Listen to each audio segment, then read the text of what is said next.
Hello အားလုံးပဲမင်္ဂလာပါကိုရဲ့အဟုတ်တာတာမီမီလေးတွေနဲ့တူတူခရီးသွားခြင်းနဲ့ဖေဖေမမေတွေအတွက်ဒီဗီဒီယိုလေးကနေပြီးတော့လာဝင်ရဲ့အတွေ့အကြုံလေးတွေကိုပြန်ပြီးတော့ sharing လေးလုပ်ပေးကြပါမယ်။နိုင်တိုင်းသားသမီးလေးသား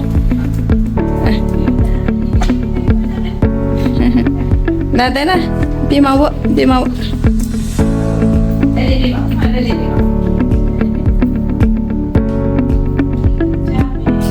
အဲ့သမီးသွားကြမယ်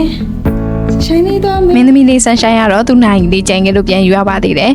ဒီရန်ကုန်ကနေလာဝန်တို့ကမနက်9နာရီကိုစပြီးတော့ထွက်ပါတယ်ဟိုဖတ်အောင်ကိုကတော့လာဝန်တို့17နာရီဝန်းကျင်လောက်မှရောက်တယ်ပေါ့နော်ကားထဲမှာဆန်ဆိုင်လေးပါတဲ့အခါကျတော့လာဝန်တို့ကားကိုဖြည်းဖြည်းမှန်မှန်ပဲမောင်းရတယ်ပြီးတော့တန်တွင်တရားမဖြတ်ခင်ကိုဒီဘက်မှာရှိတဲ့ကော့ကုန်းကူကိုရင်သွားပါတယ်ကော့ကုန်းကူမှာကကြီးညိုတပ်ဖယ်စရာကောင်းတယ်ဖျားတွေအများကြီးပဲရှိပါတယ်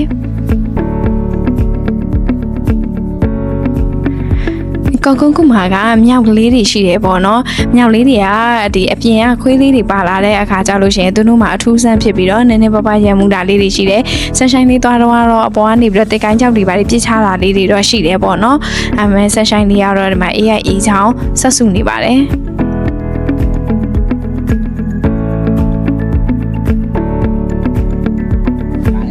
ကောကုန်းကနေဆက်ပြီးတော့သွားမယ်ဆိုလို့ရှိရင်ရသေးပြန်ကူသွားလို့ရတယ်လင်းတို့ကူသွားလို့ရတယ်ဒါကတော့ရသေးပြန်ကူပေါ့နော်ဒီရသေးပြန်ကူကမိုးရသည်ဆိုလို့ရှိရင်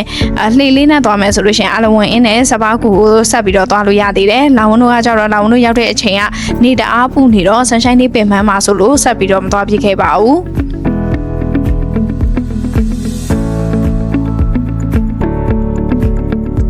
ပြီးရင်တန်တွင်တနာကြော်လိုက်ပြီဆိုတာနဲ့အခုလိုမျိုးဇွဲကပင်မြေမှာကြိုးဆိုပါဤဆိုပြီးတော့ဇွဲကပင်တောင်ကြီးနောက်ကန်ထားပြီးတော့စာတိုင်းကိုတွေ့ရပါမယ်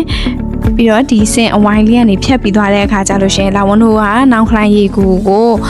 17နာရီ49ဆိုတော့12နာရီနီးပါးလောက်မှနောင်ခလိုင်းရေကူကိုရောက်တယ်ပေါ့နော်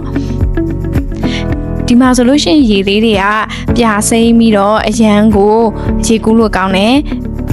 အေးရလဲတော်တော်လေးအေးတယ်ဆန်ဆိုင်လေးကတော့ဒီမှာသူ့အနောက်မှာတပည့်တပန်းတွေအများကြီးပဲငါးတွေပေါ့နော်အနောက်ကနေလိုက်နေရုပ်ကသူရေကူးကတော့ကြည်နေပါတယ်ဆိုတော့ရုပ်ကလေးနဲ့လာပြုံးပြလိုက်သေးတယ်ပြီးရင်ရေဆက်ကူပါမယ်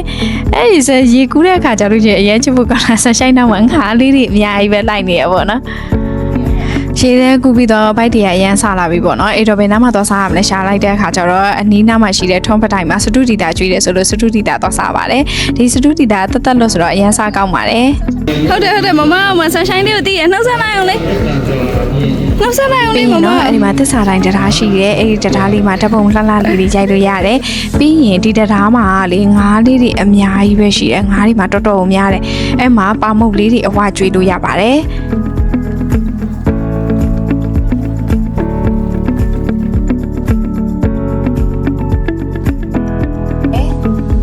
ပြီးရင်ဒီထုံးပတိုင်မှာပဲဓာတ်ပုံရိုက်လို့အရန်လှတဲ့နေရာလေးတစ်ခုရှိပါတယ်အဲ့ဒါလေးကဟိုဘက်မှာဝါဒတာလေးပေါ့နော်ဒီဝါဒတာနေရာလေးကအနောက်ကတောင်ရှုရင်းနဲ့ဓာတ်ပုံရိုက်လို့အရန်လှလို့ထုံးပတိုင်ကိုရောက်လို့ရှိရင်မဖြစ်မနေဒီနားလေးမှာဓာတ်ပုံရိုက်ခဲ့အောင်နော်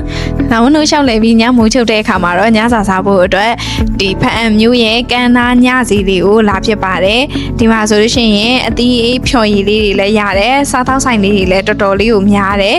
ဒါဆိုရင်နောက်ဝင်တောက်နေကြအေးပါပြီးတော့ဒီမှာကျတော့ဈေးတန်တဲ့ဆိုင်လေးရှိတယ်လို့တချို့ဆိုင်လေးတွေကလည်းနည်းနည်းဈေးများတဲ့ဆိုင်လေးရှိတဲ့အတွက်ကိုကဝယ်ကန်လေးဆိုလို့ရှိရင်အဲ့ဒါလေးတော့သတိထားပါတော့အင်လာဝန်တို့လိုမျိုး Google Map ကြည့်ပြီးတော့သွားတဲ့သူတွေအတွက်ကကြတော့ဒီညဈေးကိုလာမယ်ဆိုလို့ရှိရင်ကန်းနာညဈေးဆိုပြီးမထောက်ပဲနဲ့ရွှေရင်မြော်ဖျားကိုအရင်ထောက်လိုက်ပေါ့နော်အဲ့ဒီရွှေရင်မြော်ဖျားနားလေးမှာရှိတဲ့ညဈေးကပို့ပြီးတော့စီပါတယ်